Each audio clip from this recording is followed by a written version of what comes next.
What was a loophole that you found and exploited the hell out of? I used to play a lot of backgammon in Yahoo games, and some people were real jerks when losing. Most commonly they'd stall the game by taking the maximum 5 minutes per move, hoping I'd resign. I learned a way to boot these people off Yahoo for as long as I wanted, by trying to log into their account. When I used the wrong password 10 times, the account was locked for 24 hours. They couldn't log in again until I chose to allow it. Not truly a loophole, but I got a flyer in the mail one day from a pizza joint advertising $5 large pizzas on certain days of the week with a code that was valid for another month. I'm still using the code to this day. 3 years later. It's only worked at the local branch so far, but I've been riding that gravy train as hard as possible. By accident I found a gumball machine. If you turned the dial really slow it would drop the gumball. Then you could dial it back just enough so the next gumball would drop into the tumbler bits. Then slowly dial forward again until it drops, etc. Got about 20 of them and stopped when I realized that I really didn't want to chew that much cheap gum. Back when you could win a free Coke under the bottle cap, I spotted a pattern where the caps that I won had a logo on the top that looked faded, whereas the losers all looked pristine. For 2 weeks, every day after school I'd stop at the UDF and exchange yesterday's cap for a new Coke. A few years ago, there was a promotional sample of cat food. The bag cost $3 and it had a $3 coupon inside it. The coupon did not have a weight limit on it, so I bought a big plastic bin, put it in my trunk, and for an hour, went in and out of the store filling that plastic bin. $1 bag of cat food at a time, cashing in the $3 coupon the previous bag gave me. I'm pretty sure I only saved like $20, but as the saying goes, 20 bucks is one less blowjob I have to give for 20 bucks. When I was younger, 12-13, I had one of those stupid timers on the computer that would only let me use the computer 2 hours a day before I got kicked. Found out that if you minimize the screen alerting you that you have ran out of time, you never run out of time. Best summer ever. This past semester, I needed to take a biology class with a lab to graduate. I was told that it was one of the easiest classes at my school to take. But as a lit type, I didn't agree much. It was so much information all at once, and I found it really boring. So I didn't do so well on the tests or assignments. I got C's and D's, even on the final, which I stayed up all night to study for. We also had a class blog. There were about 120 of us, and we each had to write 3 posts per semester on anything biology related. I didn't do well in the lab section either. I failed the multiple choice test and the practical, and I assumed I was ducked. However, the professor said that if we made comments on our peers' blog posts and turned in worksheets to show what edits we made, when, and on what topic, we could get 5 extra points per edit. Most kids did 2 or 3. I did 97. Got an A for the semester. In high school they gave students credit for interning. I started my own corporation and interned at it for my senior year. The boss graded me very highly, as well. A long time ago, Hostess Chips was the major brand in Canada at the time, had a Mario Bros promo. You got a bingo card in each bag of chips and every card was a winner. You had to scratch 3 of 9 areas and if you matched the icons you won. One of my friends figured out that using a tin can with a tiny hole punched in the bottom and then dropped down onto a 100W light bulb, you could see through the card and find the winning spots to scratch. This spread around town and a week later there wasn't a single bag of chips to be found anywhere. Sold out all over town. We all had garbage bags of open chips around. I won one grand prize, which was a Super Mario Bros game. There was a site where you could upload your own games and make revenue for every time someone visited the page.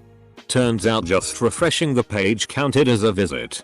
So I found an auto refresher and left it on 24/7. I made almost $2. Back when Hollywood Video was around, They would guarantee new releases to be in stock. If they rented out all of their copies in the store, then they would give you a voucher for a free rental.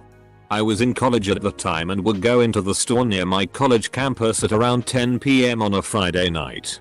There was simply no way for them to have any copies left by that time.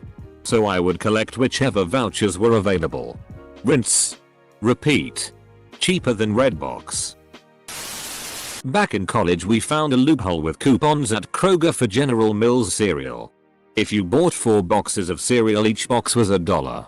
But if you did the self-checkout, you would be printed out a coupon for $4 off your next purchase. We used the loophole to buy about 300 boxes of cereal. We only spent $12 on all of it.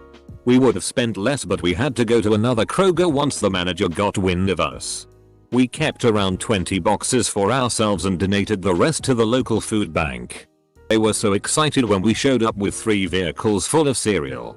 Totally worth the $12 and all the time it took. I think you Robin Hooded Kroger.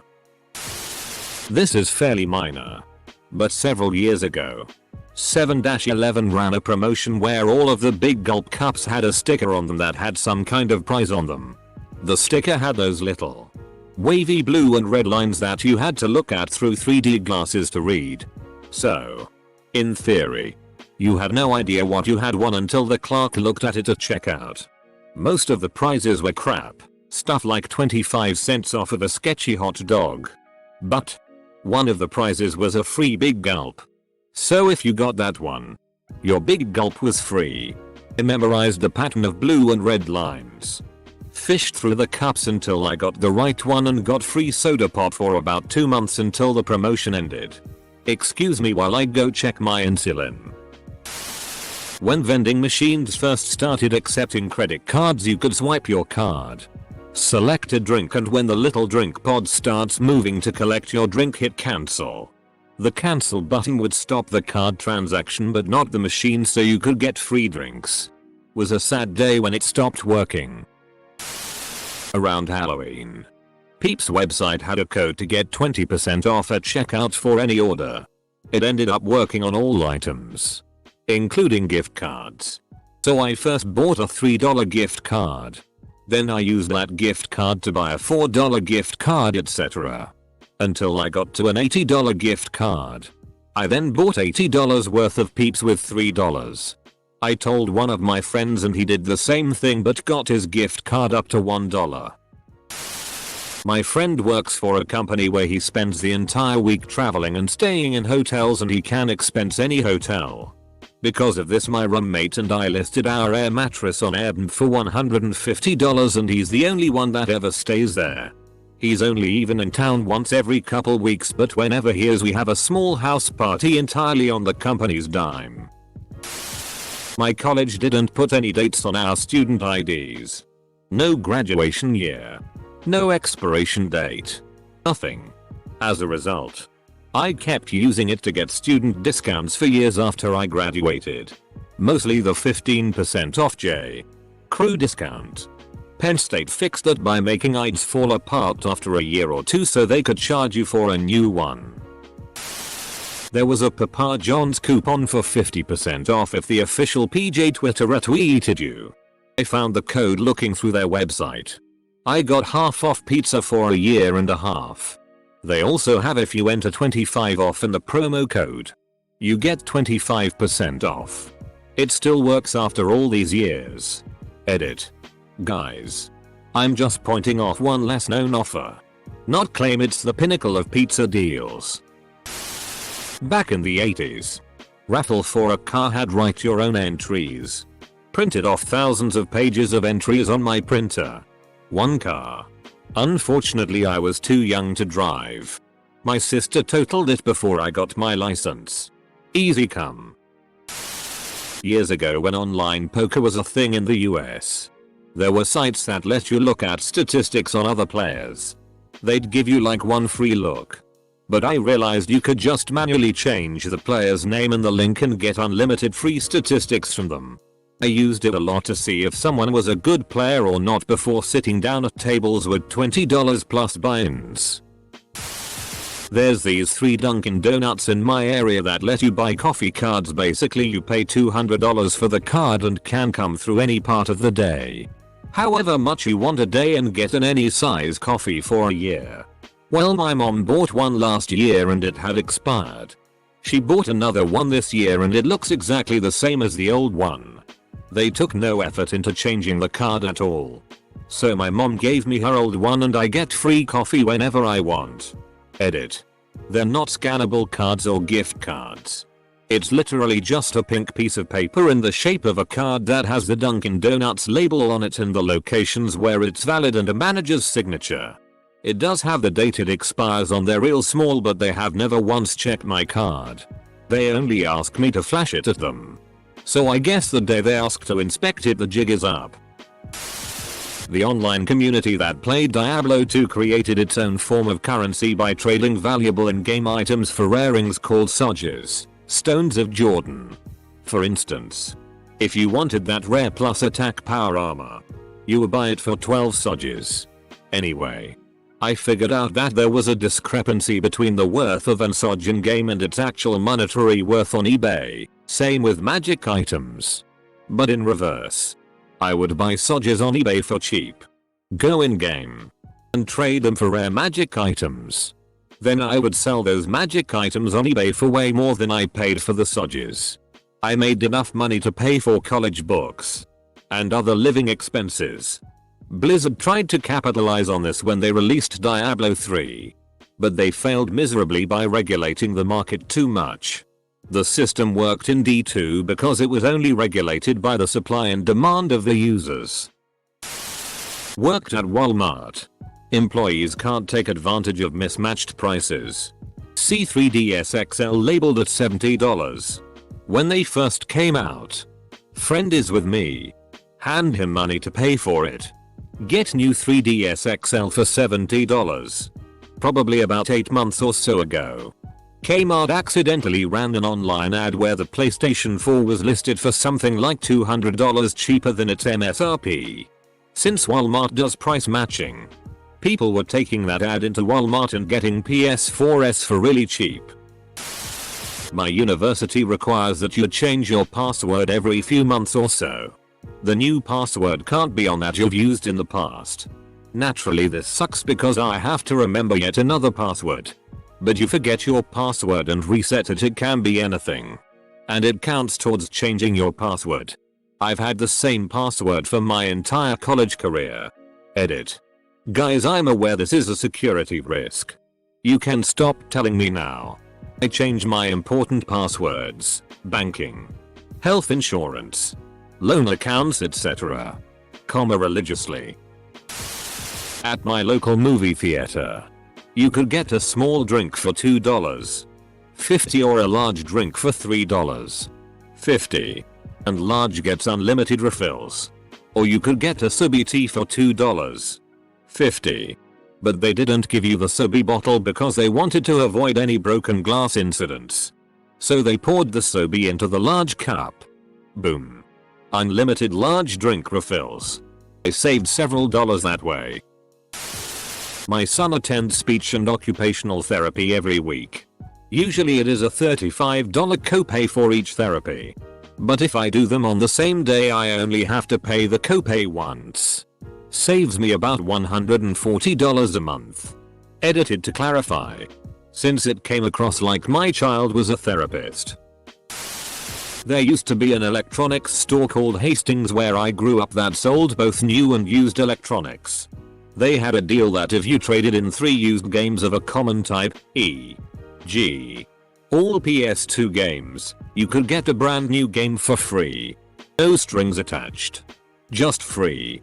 Any game of that system. So I would go into the store, buy 3 incredibly cheap used games, Base Pro Hunting or whatever it was called, for $5. They had dozens, and then walk out. Double back. And then trade those in for a $60 brand new game. I did this constantly for a few months while being harassed by the managers there until they stopped the promotion. In elementary school we had the accelerated reading, AR, program. You would read a book, take a test on the computer, and be awarded points based on how well you did. At the end of the year you could buy things at the bookstore with the points you accumulated. I had just finished reading Harry Potter and the Prisoner of Azkaban and got a perfect score on the test. The computer was only supposed to allow you to take the test once, but I figured out you could take that specific Harry Potter book unlimited times. I racked up so many points and was never found out. Edit. Apparently a lot of people had an AR point scam. Who would have thought Reddit users would compete for fake points? I just read choose your own adventure books and pick terrible options for Pizza Hut's Book It. I worked in a call center during college. Our main performance measure was the number of donations solicited per contact.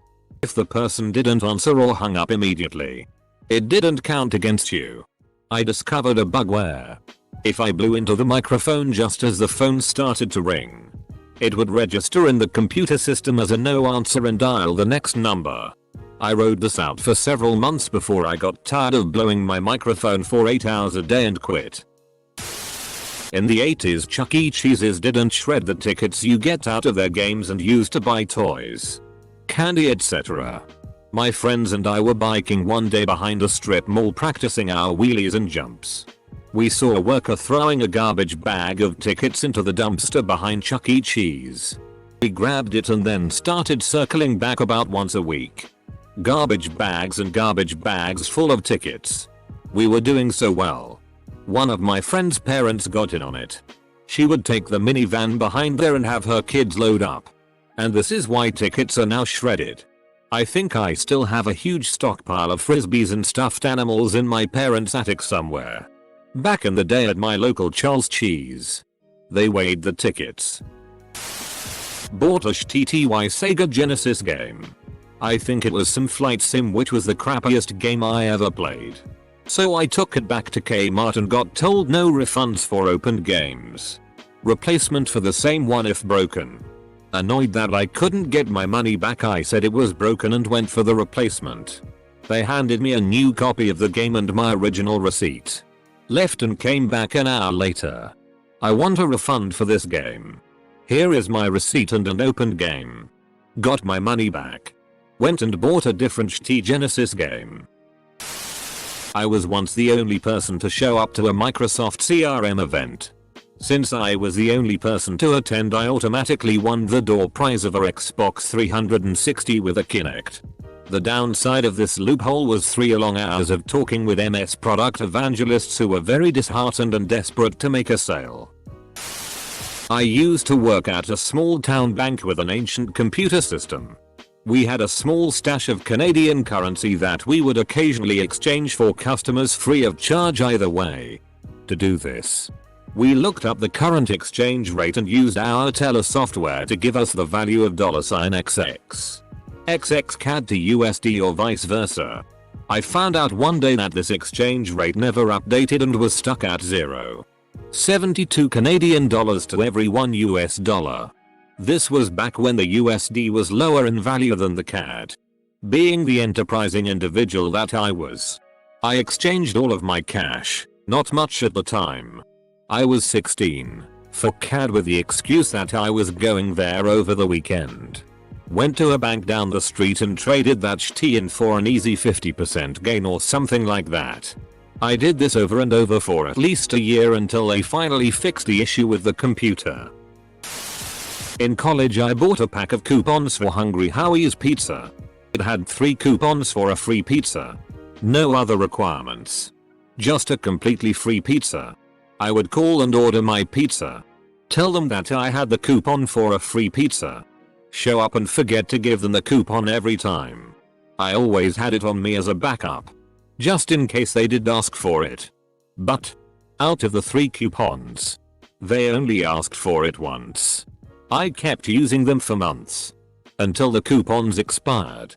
Which I am sure they were looking for. I ended up getting a few dozen free pizzas out of them. Which was great for a college student. When my friends and I were in 6th grade we were always looking for a hustle. We would collect our parents' empty soda and beer cans to return to the Safeway near us for a few bucks to buy candy. One day they installed these big machines that automated the process so the employees didn't have to manually count the cans. You would put your can in the machine through a wide tube. It would roll the can around until it read the barcode. Drop the can into a locked storage bin inside and you would repeat this until all of your cans were tallied. It would print a receipt that you would exchange for the cash amount of your cans at the register inside. My friends and I tied a can to the end of a stick. Got the machine to read the barcode and then pulled the stick out before the mechanism would force our can on a stick into its belly. We did this once a week and got about $20 each time before we would get nervous and stop so we wouldn't get caught. About 15 years ago, Microsoft had a promotion where you could get a $300 Best Buy shopping spree if you signed up for 3 years of their dial-up internet. Bad deal. Right? Until you read the fine print, which said that if cancelled, you would be responsible for paying anyway. Except in California and Oregon. Asterisk. I heard about this one day. And to be the next. And the day after that they shut down the promotion after mobs of people were descending on Best Buy. Got a crap load of Game Boy games, DVDs, and other stuff. In my second year organic chemistry class we had to do weekly assignments. And they were hard as duck. I found out that by changing the URL slightly I could access the solution PDFs for the assignments. So I downloaded them all and got 100%. Did I cheat? To quote OP. You know it. Was it worth it? You know it. When parking lots originally started accepting credit cards, the machine would just save the card info and the operator would charge the card later. Well, the machine didn't check if the card was expired or not. So, swipe a cancelled credit card. Get free parking. They've closed it now, but a couple years ago I discovered you could charge an American Express Serve card with a regular credit card by going to Walgreens. Or maybe it was Rite Aid, I forget. I have a credit card with 5% cash back. Every month I put $10k on the Serve card. That was the limit. And then just paid my CC bill with it. I cleared $150 month for free. My 96 Jeep Cherokee used to leak transmission fluid really badly. Luckily, Jiffy Lube offered free top-offs on all fluids between oil changes. So I would just pull into Jiffy Lube every couple of weeks and have them fill my transmission fluid back up. They did not like me. I worked at sandwich shop when I was a young lass. We were allowed one free sandwich for the entirety of our employment there. Being an endless pit of hunger 16-year-olds are, I was determined to get as many free sandwiches as possible. If someone called in a phone order and never picked it up, the sandwich was fair game for employees after an hour. So I would text my friends to call in the sandwich I wanted and then never pick it up. Every day I got free sandwiches. It was amazing. If I didn't eat it, I would bring it to school the next day and sell it.